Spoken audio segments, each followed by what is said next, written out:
अति दिव्य भाव से गजग्राह हो गया, मोहिनी अवतार हो गया। राजा बलि स्वर्ग पर विजय प्राप्त कर लिए। अब अदिति गई, जाकर के बोला कि हमारे बच्चों का कुछ मंगल करो, बड़ा पयोव्रत कर लो। पयोव्रत हो गया, वामन का अवतार हो गया। भगवान वामन आए, कहा भैया उससे छीना तो नहीं जा सकता। क्यों? वो असुर है लेकिन धर्म के मार्ग पे चल रहा है। कमाल है, देखो हमारे शास्त्र को देखो, कोई भेदभाव है? कल युधिष्ठिर से प्रश्न पूछा था, युधिष्ठिर ने नारद से प्रश्न पूछा था कि भगवान भेदभाव क्यों करते हैं? अब देख लो, बलि धर्म के पथ पे चल रहा है तो भगवान कह रहे हैं उसको हरा कोई नहीं सकता। बोला आप, बोला हम भी नहीं। कमाल है, भगवान स्वयं कह रहे हैं मैं भी नहीं हरा सकता जो धर्म के पथ पर चल रहा है। तो बोला जा करके मांग जरूर सकते हैं उससे, ठग सकते हैं, क्योंकि उसका उद्देश्य सही नहीं, असुरों के साथ है। इसलिए हम जाते हैं। वामन बनकर के गए और बलि के गुरु ने मना किया, बार बार मना किया, लेकिन बलि ने अपने गुरु की बात नहीं सुनी, शुक्राचार्य की बात नहीं सुनी। क्योंकि पहले शुक्राचार्य ने कह दिया था कि अगर किसी दिन परमात्मा द्वार पर आ जाएं तो अपना सब कुछ लुटा देना, और आज जब परमात्मा स्वयं द्वार पर आ गए हैं तो शुक्राचार्य कह रहे हैं कुछ बचा लेना। तो कहा नहीं महाराज, आपने वो ज्ञान दिया था, आज साक्षात नारायण मेरे द्वार पर हैं, आज तो धोती भी न बचे, सब लुट जाए, सब इनको दे दूंगा।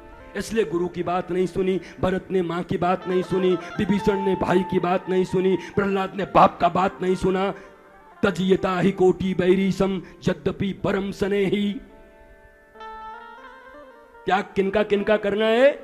जाके प्रिय न राम वैदेही तजियता ही कोटि बैरीसम। चाहे वो मम्मी कैकई हो, चाहे वो पिता हिरण्यकश्यपु हो, चाहे वो भाई रावण हो, चाहे वो गुरुदेव शुक्राचार्य हो, अगर भगवत विरोधी आचरण कोई सिखाए, अगर धर्म विरोधी आचरण कोई सिखाए, अगर नारायण के प्रणिपात में कोई आकर के बाधक बन जाए, तो ऐसे माता, ऐसे पिता, ऐसे भाई, ऐसे परिवार, ऐसे मित्र और ऐसा गुरु भी मिले जो भगवान से दूर करे तो गुरु का भी त्याग कर दो महाराज। दाऊ दयाल से कोई दूर करे तो दूर करो, आप भी दूर जाइए, हटिए। ये यहां पर सिद्धांत प्रतिपादित हुआ कि अपने गुरु की बात नहीं मानी, और नहीं मानी तो क्या मिला?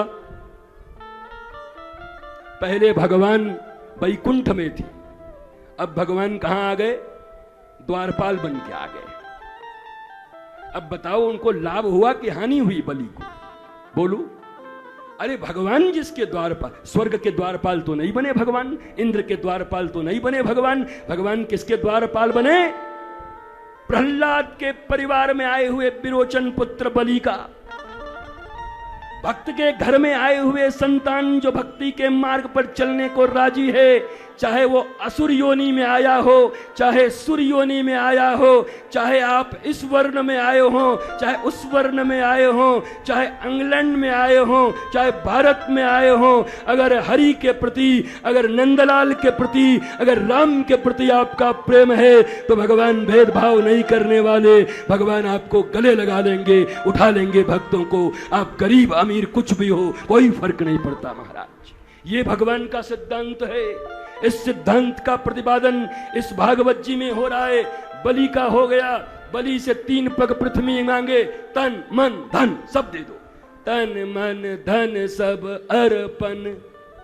ये तो रोज ही गाते हो, ओम जय जगदीश हरे। हालांकि आप बुरा मत मानियो, हमको ये आरती कम और ये लाइफ इंश्योरेंस का प्रीमियम ज्यादा लगता है, अगर ध्यान से सुनोगे तो। हम बुरा मत मानिएगा। सुख संपत्ति घर आवे, कष्ट मिटे तन का। इतना माल मिलेगा तो हम कुछ करेंगे, पर हमने तो सुना है गोपियों के लिए तत्सुखे सुखित्वम। अपने सुख की चिंता नहीं है। लव उसे कहते हैं जहां हम उनके सुख में सुखी हैं, और लस्ट उसे कहते हैं जहां उनसे हम सुखी होना चाहते हैं। There are big difference between love and lust. काम एंड फ्रेम में बहुत अंतर है। इतना अंतर है, जहां सब कुछ दे देने की इच्छा हो वो प्रेम हो, और जहां सब कुछ लेने का मन करे वो काम है।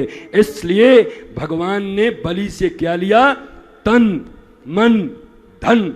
यद्यपि जितने टीकाकार हैं, जितने विद्वान हैं, इस पर हजारों मत हैं। अब इसमें से कोई उठेगा महाराज जी ये वाला आप नहीं सुनाए, तो भैया एक ही मुंह है, हम सहस्त्र मुख थोड़े। जय हो।